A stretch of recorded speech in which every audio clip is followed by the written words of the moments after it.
Hey, welcome back to Jameson's Repair Shop.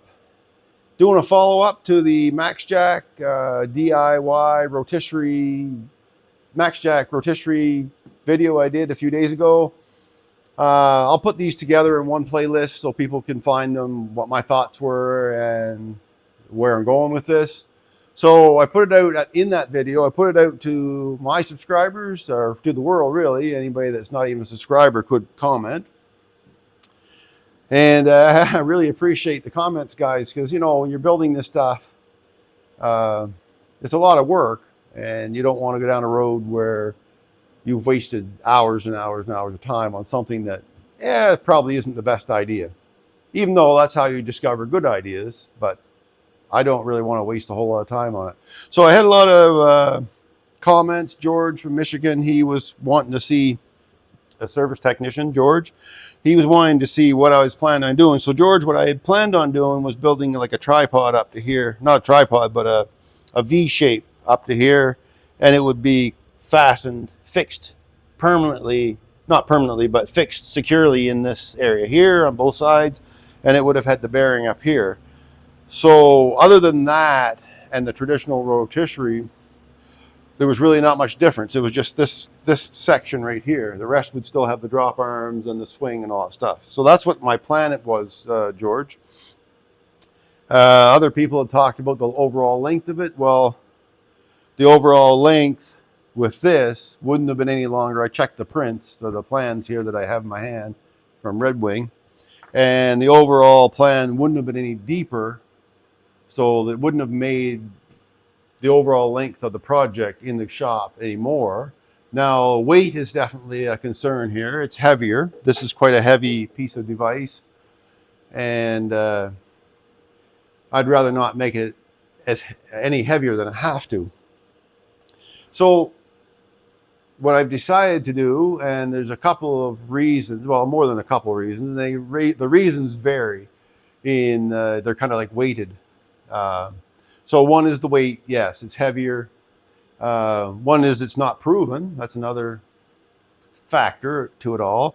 Another factor that I didn't think of when I was planning on doing this was when this is in the up position to put the car up for long periods of time, the cylinder on the bottom here will be exposed. And sometimes I use acids in the shop and stuff, and I know it's really hard on cylinders and exposed metal. So, I mean, these cylinders are, I'm quite sure, are chromed, but you don't want to damage that chrome. So that's a pretty significant, because if these cylinders start leaking, they're not cheap to replace. So that's one thing that I thought about. Of course, tying up the MaxJax for a long period of time, which the way I was designing it in my head, you might notice I say that, was that it wouldn't have been permanently damaging to the lift. You can't modify these. These are engineered lifts, and if you modify it, you shouldn't be using it. Though I am building a lift that is not designed by anything but me, my own welds and stuff. It's designed by Red Wing, but I still am welding together, and they aren't responsible for anything that happens to anything I weld. So I have to make sure you understand that I'm not going to be holding Red Wing responsible for something I welded up. They provided the plans for free. They look very comparable to all other ones out there. So that's one thing, is tying up the lift. Another thing was, and this is the one that, this is the factor that changed my mind more than anything.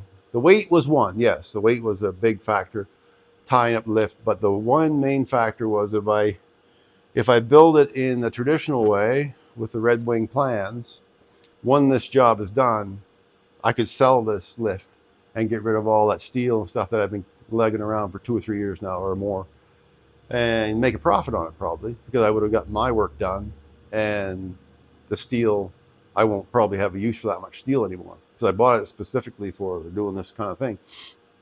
So that was the big thing. So now I want to go into the weight a bit here. So now we're going to get rid of this, and we're going back to the steel that I'm using. I'm using the, I will be using this bottom piece. All the steel I have here that you see in front of me around this area, it's all 3-inch box, 3/16 sidewall. So it is heavier than what is called for. It's heavier than the minimum called for amount in this plan. They use 2.5. Matt used 2.5 box steel and 1/8. But he also says in the instructions in there that that is the absolute minimum to go, is the 1/8. So I'm going to 3/16 at 3-inch, and the reason I'm using 3 inches is because that's what I have. And to buy all this steel now, it would be cheaper for me to order from Matt and Susie Klein. So I did, because now we're talking weight, that's where I was going with this. It is a heavier steel, it's a little larger. So I did go through the weight calculations for this mile steel in comparison.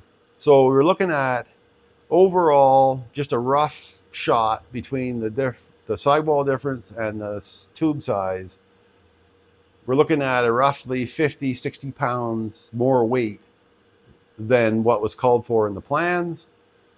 So that's not alarming to me. That's not going to be a showstopper. This, however, is probably, with two of these are probably 150 pounds a piece. So you're looking at probably 300 pounds of weight. And then whatever I put on here would probably equal what's going up here. So roughly 275 to 300 pounds more. So that is a significant change, but the other isn't. So that's why we're going to go, you and I, you guys, yeah, you guys are going to be here too. We're going to be building a rotisserie, auto rotisserie from the plans from Red Wing Steelworks. And that's what we're going to be doing.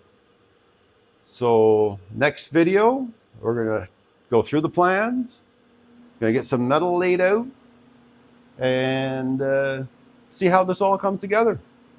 And I really appreciate everyone. Like, I had so much great input, lots of stories told. One gentleman was telling me, gosh, I wish I should have wrote these down, talking about how he had built one, so he had experience with it, direct experience. And when someone has direct experience, you want to take some of their information into account for sure. He had done a Mustang on his, and he thought this would be too heavy. So hey, it's great. John from Arkansas, he said this. He didn't like the weight factor, but he did say it's your chalkboard.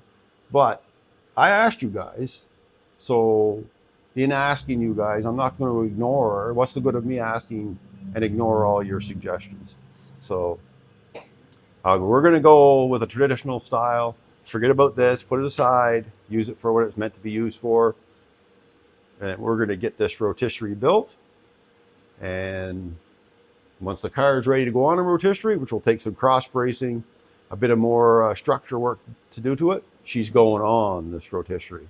All right, guys, we'll see you in the next one. And thanks a lot for everything.